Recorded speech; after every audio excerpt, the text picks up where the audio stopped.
Yeah. I don't use these very often. Will everybody be able to hear me if I just speak at projection volume? Yeah. Okay, so all right for me to do that. Good afternoon, everyone. My name is Keegan. I want to start off first with an apology. I'm so sorry that I wasn't able to be here for the other speakers today. However, given that I will be doing a commentary on life extension rhetoric, I'm not sure which is crueler, to have the person commenting on the state of life extension rhetoric before a bunch of people get up to talk about life extension, or after. In this case, I'm coming after, but I didn't get a chance to see most of you, so you can't take anything I say in here personally. And it's really not about public speaking per se, as it is about rhetoric, which I'll describe the difference there in a moment. So the reason I've been asked to give this presentation is because, well, two reasons. One is that I'm currently an instructor in, among other things, English, drama, public speaking, and communication skills, and so I teach rhetoric for a living now. Although that's fairly recent, that's my current incarnation. Until about a year and a half ago, I was in fact the executive director of Lifespan Society of British Columbia. So I've experienced both from the inside and the outside in considering the state of life extension rhetoric and life extension discourse. The title of my piece is Not So Radical, Life Extension Rhetoric. And I realized last night that the title, Not So Radical, was actually even more apropos than I originally thought it was, because of how often the word radical is coming up in the media these days. And it's not a new word, but it seems like with increasing frequency over the last months, weeks, even hours, we're hearing the word radical and radicalized come up as a bit of a boogeyman word to describe the actions of people, violent, horrific actions, and it's the media's attempt to separate our horror at those people and their actions from the larger bodies of philosophy and ideology that they might be related to. And I've been happy to see that it's not only radical Islam that's being targeted, but in more recent attacks, even potentially radical Christianity, and that term's been used to make sure that it's, I guess, equal opportunity. In any case, there was also a great segue for me in the previous presentation, because in the TED Talk there, one of the things that the presenter said was that this is a radical idea. And often in life extension, we talk about these ideas as being radical, as being far outside the mainstream, at the fringe of science, at the fringe of medical ethics and philosophy. And I would argue that that's in fact sort of counterproductive to actually selling these ideas. I think that they're not so radical, or at least the more often we present them as being very radical, the less often people are likely to agree with us. In part because of this sort of discomfort with the idea of radicalization and radical ideas, which is becoming more and more prominent. Now, what exactly is rhetoric? This word I've used a few times. If any of you have recently completed grade 12 English or first year university English, I apologize. There's going to be some reviewing here. There certainly was for me when I started teaching it. I realized I'd forgotten everything that I'd learned about formal rhetoric theory. And when I was re-exposed to it, I was like, well, gosh, darn it, if this stuff isn't actually kind of useful. So where did it all start? It started with this gentleman, or at least I think that's a picture of Aristotle. I didn't know the guy, but he popularized this, or at least, invented or popularized this idea of rhetoric, which is sometimes described as the art of persuasion, or more broadly, the art of discourse, whatever that means. The reason we say sometimes it's the art of persuasion is because it's easier to identify rhetoric when we know that the other person is probably trying to get us to buy something or believe something. But of course, rhetoric can encompass many other purposes. And that's in fact the purpose of rhetoric, is to identify the purposes behind other people's discourse. What are they saying to us? How are they saying it to us? And why are they saying it, how they're saying it to us, in order to accomplish their purpose, which may or may not be obscured from us. Now, the collection of different whys that Aristotle began categorizing, this is sort of a simplified list, is not just persuasion, but we could also be trying to inform people of things. We could be trying to educate them of things. Or we may merely be trying to entertain them. Probably not in life extension discourse. More often than not, we're trying to do the first three. But one of my theories or observations about the state of life extension rhetoric is that too often we assume that we're trying to persuade people of things, as opposed to merely informing or educating. I suspect that the earlier presentations today were more oriented towards informing and educating, but in terms of life extension discourse from an advocacy perspective, I think we tend to assume that we're going to come up against resistance, that we're selling a radical idea, and that we're going to have to displace whatever the people believed in before they'll be ready to accept what perspective we have to provide. And I think that that might be counterproductive. I don't think that there's as much distance necessarily between what we think we believe and what other people actually believe is right in the realm of medical ethics. Once we maybe abandon always approaching life extension rhetoric from an oppositional perspective, we might realize that we have more options available to us in terms of our strategies than just argumentation in the bottom right. We may also be able to use narratives to greater effect, and we'll come back to that in a moment. There may even be more room for description and exposition. And I'm not going to spend a whole lot of time explaining what these are and what they do, other than point out that we argue a lot in life extension. We don't narrate very much, but narratives are a much more powerful way, I think, in accessing mainstream perspectives on healthcare and infusing some of what we believe about medical ethics into their narratives. This might all have you going, what? And the good stuff is actually contained in this little tiny dot, which is what is called Aristotles Trilogy. This is really the meat of what Aristotle has to, 2,500 years ago, offer modern life extension discourse.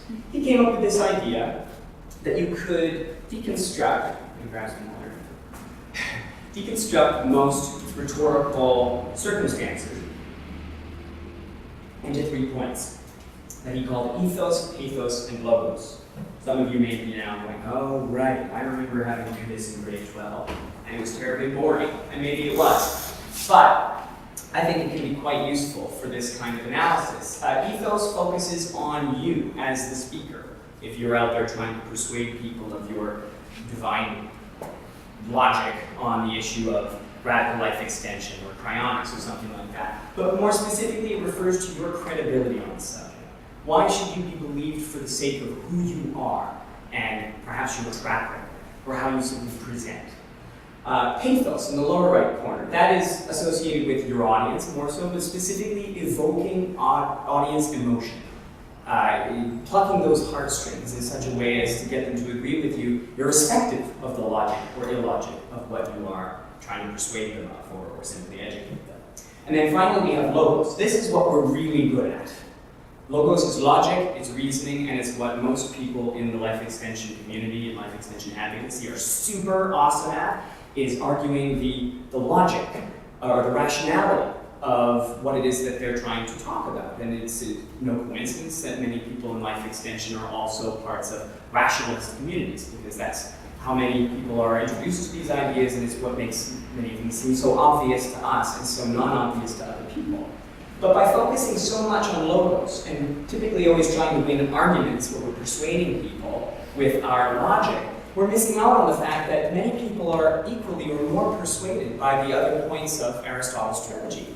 Namely, whether or not you come across as a credible person, for all the reasons you may or may not come across as a credible person, and maybe more importantly, pathos, which is their emotional engagement with the issue.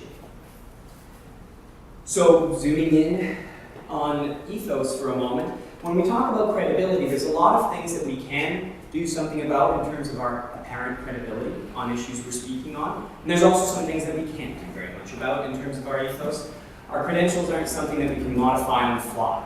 If we want to make ourselves more credible on a particular topic, like in my case, I don't have a science degree. So when I'm talking about scientific subjects, I can't exactly be like, well, just excuse me while I go back and get my MSc. I'll be right back. There's not much I can do about that in the short term. But if I am in a situation where I want to convince somebody of my credibility on scientific issues, I can make sure that I know my sources inside and out.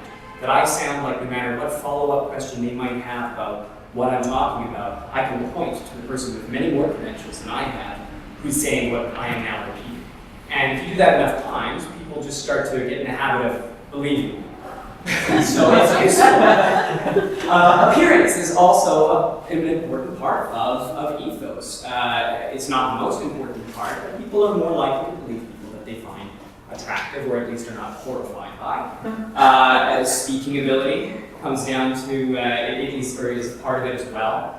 I'm intentionally not displaying perfect public speaking abilities right now. No, it's not that intentional. But whether or not a person has the gift of the gab is something else that people, they get sort of seduced into nodding their head along with somebody who is really engaging to listen to. But possibly most importantly is managing the relationship between you and your audience, knowing who your audience is, who they're composed of. Are they younger? Are they older? Are they scientific? Or are they lay? Who your audience is has to have a huge impact on how you present the information, otherwise their brains will just turn off. You need to make sure that you're considering that. Somebody who does this very well is Henri Gray. And I say this despite the fact that I think he has a lot of barriers to being a successful life extension advocate. For numerous reasons. One is that he was formerly an outsider looking in. He was a computer programmer before he broke into the area of rejuvenation research. Also, his appearance. And I hope you won't mind me picking on this aspect of him, because I've met him, I respect him, and I have, nothing but admiration for him. But, especially in his early TED Talks, he's got sort of equal parts Rasputin and Merlin coming back from Bermuda at the end of Disney's Sword in the Stone. I didn't get a picture of that, I hope you'll remember, but wearing a short sleeve t-shirt that's too big for him with a very long beard that he constantly strokes. And I think that's a confusing image for mainstream audiences, not necessarily Silicon Valley entrepreneurs who don't really care about that sort of thing. But as far as mainstream audiences go, Aubrey's sort of a confusing image to be confronted with. Is he a young man trying to appear older, or an old man trying to appear younger? How does that impact whether or not we think he's applying something that he knows about life extension to himself? Is it working? But despite that, and I've intentionally chosen a very nice picture of him. I really like this picture of him. And I personally react positively to this sort of wizardly appearance. But I don't know if that is going to resonate with everybody, unless you read Lord of the Rings or a D&D fan. This image might be kind of counterintuitive as a life extension advocate. Maybe not. But he has managed to do it, in part because he does a very, very good job of managing pathos, or reframing the pathos around life extension. So remembering that pathos is about evoking your audience's emotions. And in particular, it's about choosing the right diction, choosing the right words that will pluck at the emotions of your audience in the direction that you want them to go. Not all life extension advocacy is very good at this. The word radical is not a good one. The word immortal alienates people. Where I've said before, it's a bit like selling crack on someone else's turf. Selling immortality is not something that life extension advocates should be trying to do. But moreover, the issue of imagery, positive imagery, positive narratives, things that make people go, aww, things that people can sympathize with. The word pathos is the same root as the word sympathy, empathy. Also pathology, pathos literally means suffering. It's the sort of united in suffering that makes us feel sympathetic about things. And also dramatic expression, and we know there has to be reasons why somebody like Hitler can get people to do the things that he get them to do, and part of it is just his constant fever pitch was apparently very successful at whipping people up into a fury. And I'm not suggesting anybody do that when they're trying to advocate for life extension. Quite the opposite. In terms of the purposes that we're aiming at, we're trying to seem non-threatening, and we're trying to seem like we're people that care, people with compassion, not selfish life extensionists, but compassionate care providers that want to do what everybody else wants to do in healthcare, which is cure disease, not extend life, cure disease. Whether or not that's what we privately believe, in terms of trying to penetrate mainstream audiences with some of the ideas that we have about healthcare and what its natural limits should be, we need to be attentive to the inertia, the ideological inertia that we're dealing with. An example of really great pathos in the life extension arena recently is the example of Kim Swosey. Some of you, well, I know some of you definitely know who Kim Swosey is. She was a young woman who a few years ago was diagnosed with brain cancer, and she pleaded to Reddit to help her fundraise for her cryopreservation. It was something that she was previously interested in very much, but making the same gamble that many people do when they're young, opted not to sign up, opted not to make arrangements, and then became sick, and it was now too late. She was young, she was female, she was good looking, she was a neuroscientist of all things who got struck down by a brain tumor. And I hate being this deconstructive of her example because she was so wonderful, and I met her and I told her how highly I held her. But you can't write this stuff. She was the perfect example of a person who was impossible not to feel sympathy for in her situation, no matter what your feelings were about cryonics beforehand. How could you say that what she was after was something that was wrong? It really would make it quite difficult, I think, for anybody to have the ordinary reaction to something as radical as cryonics. And I've noticed a major shift in media around the issue of cryonics ever since. There was the New York Times article that came out earlier this year that was so uniformly positive even as it was critiquing the idea. And it bled over out of her example and her narrative into the media coverage of a case against the anti-cryonics law here in BC that I'm involved with. There's been this sudden shift in, I think, in public perception of cryonics and just how strange and radical an idea it is. And I think some of it has to come down to this accident of pathos entering what has been otherwise a very logos-filled discourse around cryonics. And I told her when I met her that I felt that we all owe her a huge debt of gratitude. I don't think she knows how influential she will have been in retrospect in this area. Last but not least, the one that I said we're very good at already, which is logos. Of course, making sure that we're approaching our rhetoric with strong reasoning, avoiding logical fallacies, but like I said, we're very, very, very good at that, mostly. I don't know if we always present our ideas in the most clear and understandable structure to make sure that we're balancing logos and pathos and beginning these discourses from a point of agreement with our audiences. We're never going to be able to change people's core values, or we're rarely going to be able to change people's core values around what's right and what's wrong in healthcare. Again, we're coming up against too many millennia of narratives about how it's wrong to try and become immortal. However, we can start from an ideological starting point that we agree on, almost certainly, with the people we're talking to, namely that it's the right thing to do to cure disease, that it's the right thing to do to care for people that are sick. So I would suggest that a more effective way of arguing the logos of the life extension proposition is to start by asking questions, asking the people we're talking to, do you agree that it's the right thing to do to cure cancer? Have you donated money to curing cancer before? Are you happy that tax dollars get devoted to cancer research? Would you also agree that it's right to cure Alzheimer's and dementia, diabetes, osteoporosis, even diseases of frailty as opposed to diseases with usually fatal outcomes? And usually the answers you'll get are yes, yes, yes, yes, yes. And then the follow-up question is, well, if we cure all of those things, what are people going to die from anyway? And then often the response to that is a long pause as it sort of sinks in that, yeah, I guess, what are they going to die from anymore if we cure all of these diseases that are probably natural outcomes of the aging process itself? And then you could follow up with, would you also agree with the age-old adage that an ounce of prevention is worth a pound of cure?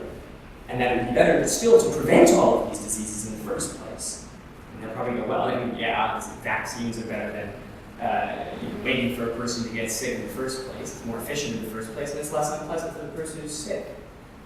So then you're left with this situation where they've come around to your side of the ideological divide without you having actually done any work to do it, because you started from a place where you both already agreed, and you built up from there, instead of relying on hyper-rational Bayesian theorem about, I don't know, probability or something. I don't understand it. I respect it. And people that find this as a useful tool for making predictions and projections about the future. But I don't think it's very useful as a life extension advocacy tool with people that aren't already bought into it, that aren't already rationalists. And rationalists and life extensionists already have a lot of overlap. So they're not the audiences we need to be convincing, if that's what we're aiming to do. So, as a wrap up, hopefully you're not all still staring at the screen and going, what? But to sort of summarize some of my recommendations, insofar as you can, bridging the ethos gap, trying to make sure that you're not coming across from a position of, I'm here to convince you of something I'm pretty sure you don't already believe, and I know a lot more about it than you do. But instead, starting from a place of, well, I'm credible because I'm actually just like you. We already agree on the most fundamental aspects of this discussion. But still being able to back all that up with credible sources when you're talking about things potentially outside your area of specialization. Dressing up, nice, as opposed to wearing a t-shirt to a TED Talk. Sorry, Audrey. I used to make that mistake too. Not at TED Talks, but giving the ethos its due, focusing on language around care and compassion as opposed to living longer, these things that other people just don't seem to. It may be that the way they think about it is irrational, but you can't convince irrational people that they're being irrational. It doesn't really work that way.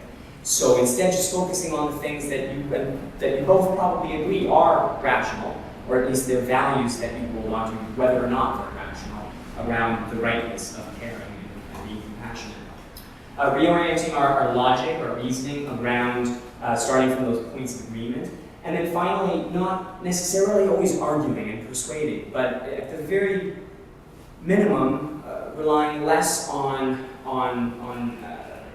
arguments and more on questions. Asking questions, I've found, in my experience in life extension advocacy, has been very useful in getting other people to come to the same position as me without having me work so hard for it. So, that is all I have to say about that. I hope you enjoyed my presentation and learned something from Aristotle. How often can you say that?